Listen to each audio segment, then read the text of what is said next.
All right, I'm going to do the first layer on this. This was one I made for just a random layer of circles to do for the first layer. I thought I'd prep some in advance for maybe some of the kids, although, well, just whatever. Anyway, for this kind of thing. And I decided these circles were too white. I did this one, and when it dried, I found this wonderful little cat face here. There's a mouth and the eye and the nose and the neck, kind of like it's turning, and then the little body goes down like cats do.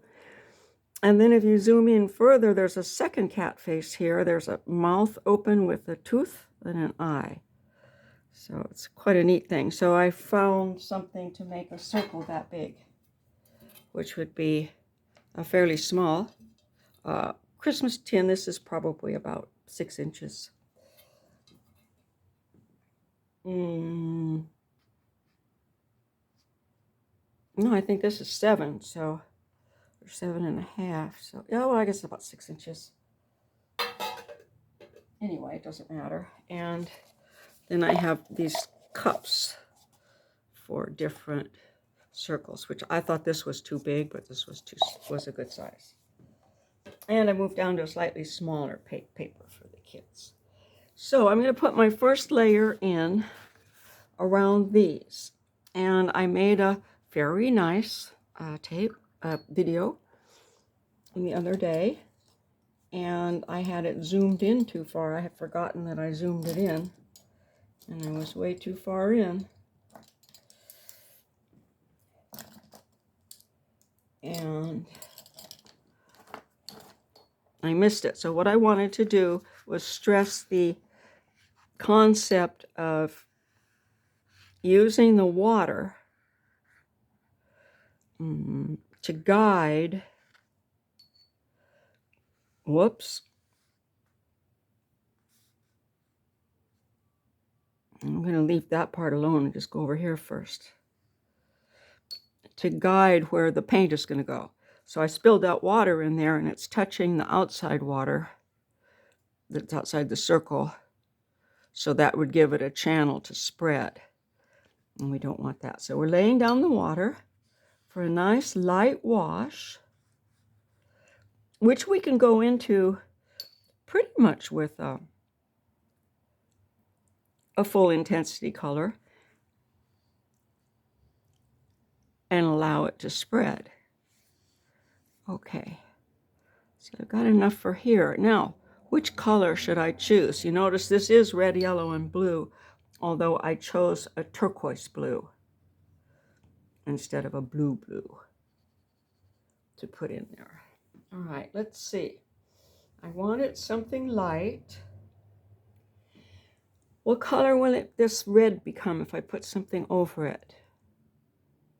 What if I put yellow all over everything? Why not? I'm going to put yellow ochre. I'm going to change my yellow. I'm home now. I'm going to use my home palette.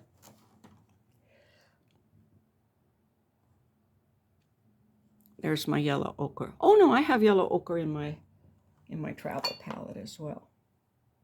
Okay.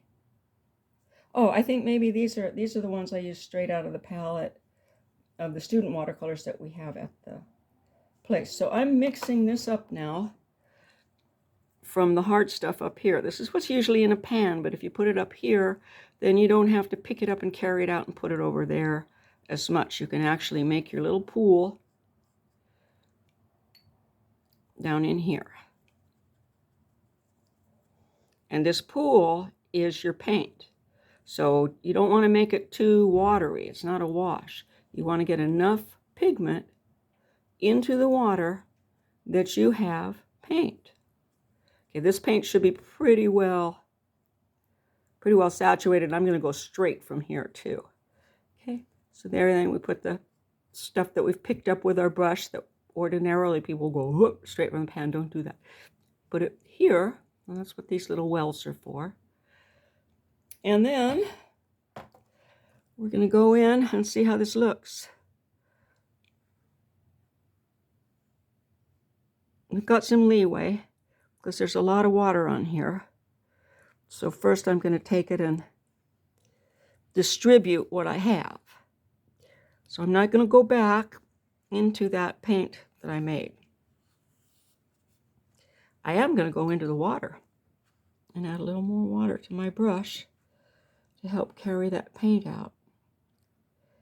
And then I've been referring to this as basically dragging water around. And sometimes when it gets like this, actually picking the paper up like a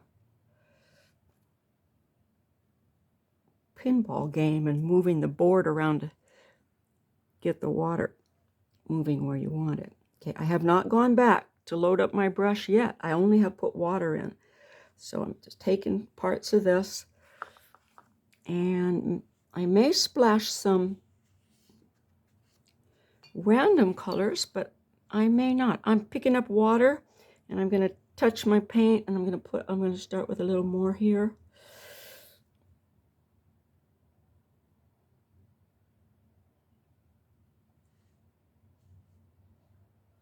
Okay.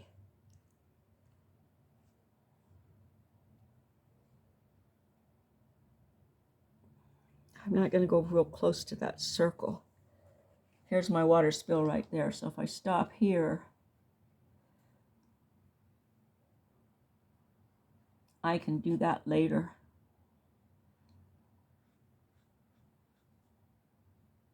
And just allow that to dry. So there, I've gone all over the whole thing. And there are puddles of water here and there. And on this one, we're going to let it because we have this kind of outer space quality to these things. So they're like planets. So having this wet into wet wash is nice. It doesn't have to be perfectly even or flat. If we want it perfectly flat too, we also tape it down so the paper doesn't curl up because that's where those puddles are. Okay, but we can look at our puddles and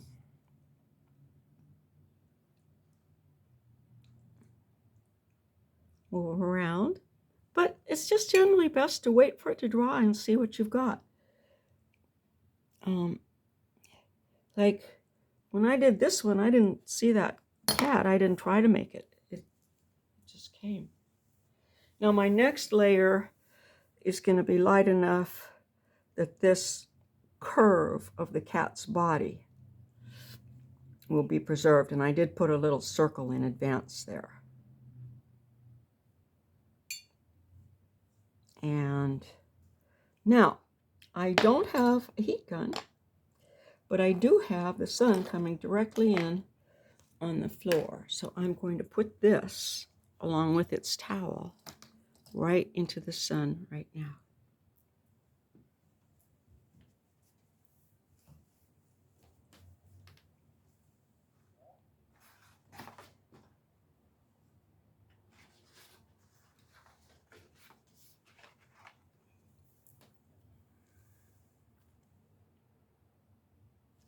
I'm going to put this in too. So last night I did that, and while I was waiting for it and the others to dry, I continuously went into this color wheel to mix from red, yellow, and blue. And I did the one that we just looked at. This background, which was the last one, and actually it did something interesting up in here. It was wet when I left, still wet, and I put wax paper on top of it and put it in my bag and left it. It looks like mold, but what it is all of the colors running together underneath the wax paper, and then the water is running out the channels there, and what's left are actually the grains of the colors all mixed together into that black that we get when we mix the blue and the brown. Which, there we've got a nice blue and brown. Okay, and then I did this one. I started a tree one and decided that would be better if I actually planned it out with pencil. But anyway, so I did those three things and a color wheel during the time that the kids have to work. So these are things that are going to take more than one session, but I do try to plan so there are two activities going, so that drying time is not Well, let me work on this some more. All right. Let's see. I don't have a pause. Yes, I do. There it is.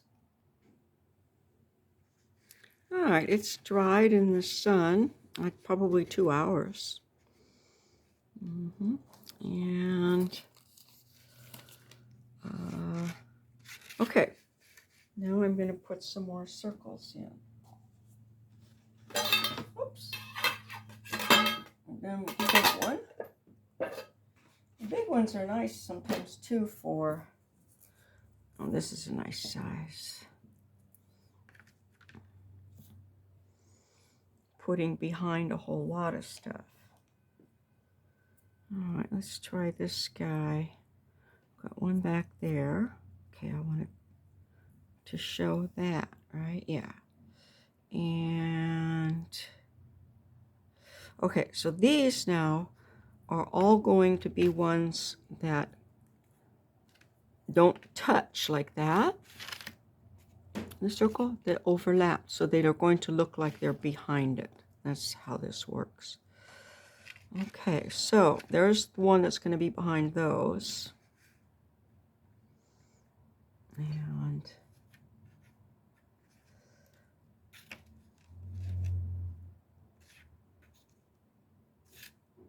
let's see.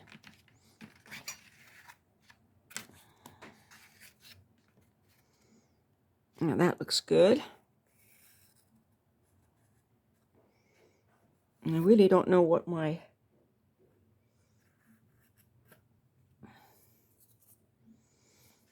qualities for judgment are as to what is going to be looking good. I like all this stuff over here. Okay. Oop, that one's a little smaller. It's all right. Okay, there's that one. 1, 2, 3.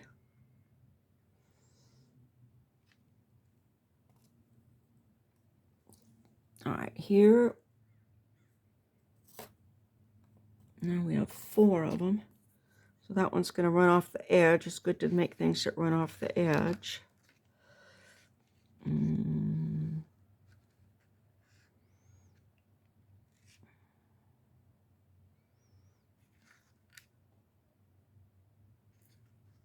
There we go. I have one that's behind both of those. And that's the outside line of that. Don't worry too much about the pencil marks. Make them as light as you can. But if you use one of those white acrylic type erasers, I don't know exactly what they are. They're good. If you use one of those, you can a gray eraser, a kneaded eraser. You can erase and kind of pick up without doing too much damage.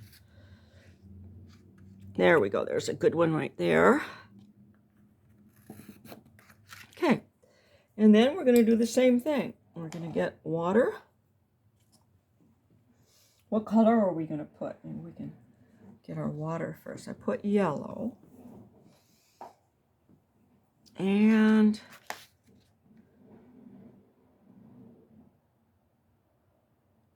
I think maybe a blue, because the red is confined here, and then that'll protect the cat shape a bit. Okay, and I'm going to start here so I don't lose that little circle. This is distilled water, and this is nice and full. Okay, no, this is bigger. So I'm going to paint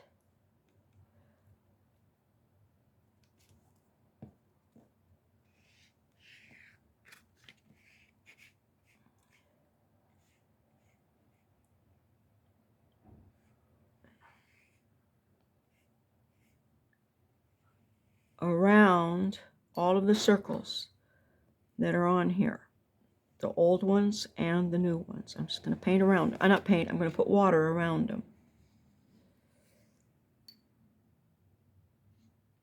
And I think I decided to go with the cerulean blue in here for the next one, next layer.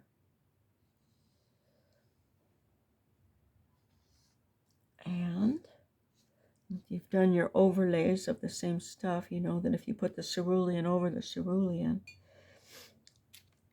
it's not going to obliterate it.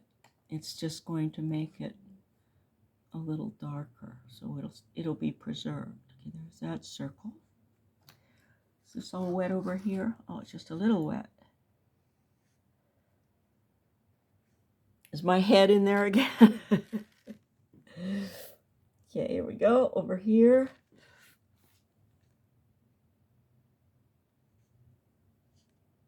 And there. Yeah, double check it. Okay, this whole, whoops, I went into my circle, the one I was trying so hard to preserve. I'm going to make this go way far outside of it for now. Okay, and to the cerulean. I'm wetting it up over here.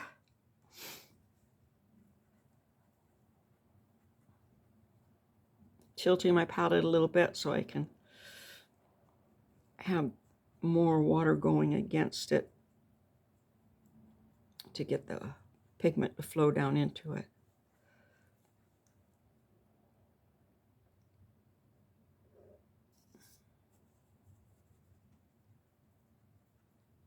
And this is a sable brush, a mixed hair, beautiful from China.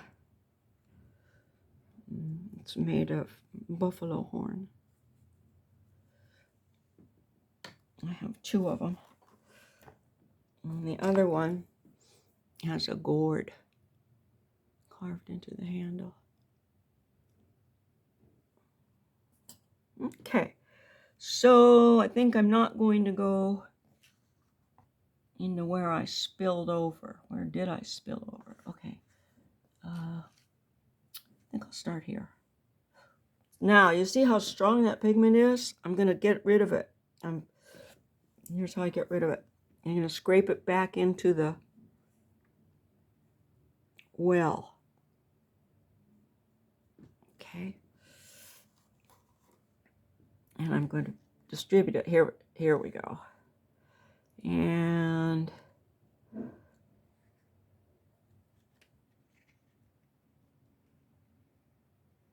now I'm still painting outside the line, but I have more control because I already did it with the water and built a wall so that I could keep it in there. And you do this stuff even when you get down to the real small spaces. You just use a smaller brush and you fill it up with water, and then you put your color into your water. And it's important not to keep going over and over it with your brush. And this is about learning to let the water, I'm putting water right here, and the color, I just added more water, work for you. And you're just moving it around all the time. This water with this nice suspension of minerals in it that make a color. I'm just laying it down on this paper. It will dry lighter than it looks, remember? Because the water itself, just the moisture, makes, you know what? I'm going to mess that up a little bit more. Okay.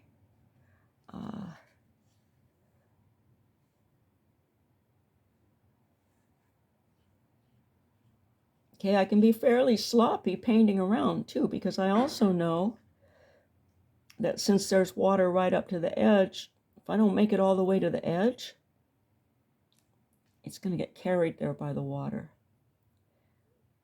And that way I don't wind up going over the edge too many times.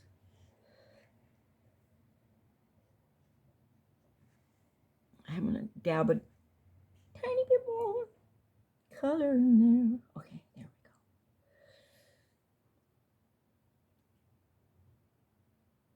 we And when you get down into these smaller areas, it's fine to kind of go around the edge of the area, not the circle, but the area where it's a little darker, and then let it spread into the water, because when the other coins or circles are behind it, it makes it look like a shadow and it gives more depth. And it also is helpful for you. Okay. I think let's do some of that here just for fun. Add a little in.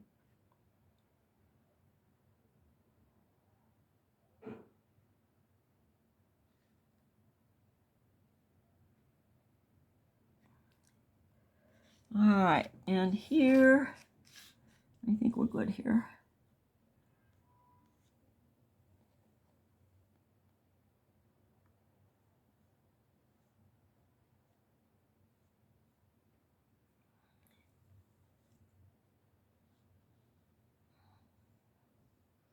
So now we have 3 layers of paint. 1 layer of background that goes over the whole thing. 1 layer of color. And this is the 2nd layer of color. Have we preserved the cat?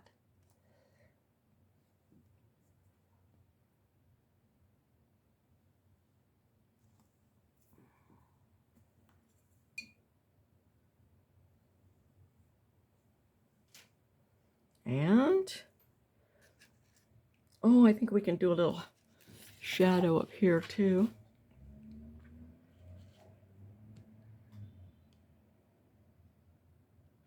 Where I'm touching it, it's dry.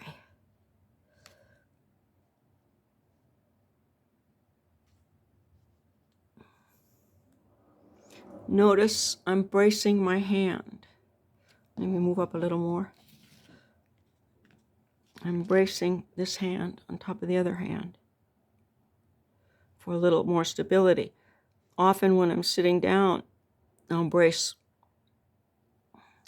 one arm across both, just above my knees, and then I'll brace the other arm on that arm.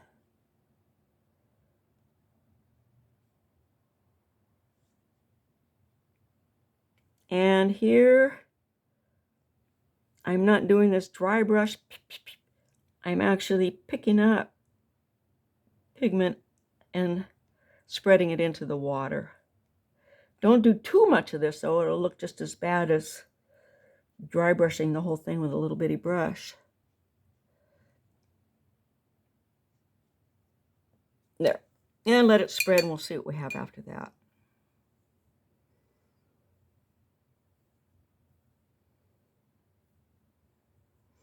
But that's kind of nice to be able to, a little bit more here.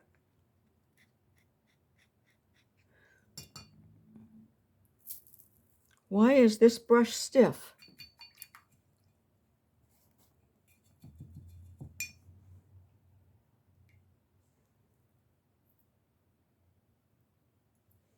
It was fine the other day. Oh, I know why. When I painted those Christmas things and I used the Elmer's glue as a resist, it melted into this a little bit. It's okay now. It's just glue. It's not the greatest. All right. So what was I going to do? I was going to fix something.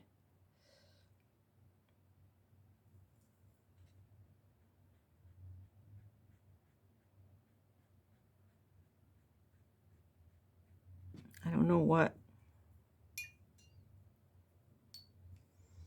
Goodness. I picked up another one that seemed stiff and I couldn't figure out why. Anyway, so that looks pretty good. I'm put it in the sun to dry. And maybe stop the video. I need to go down to the store, take my camera with me.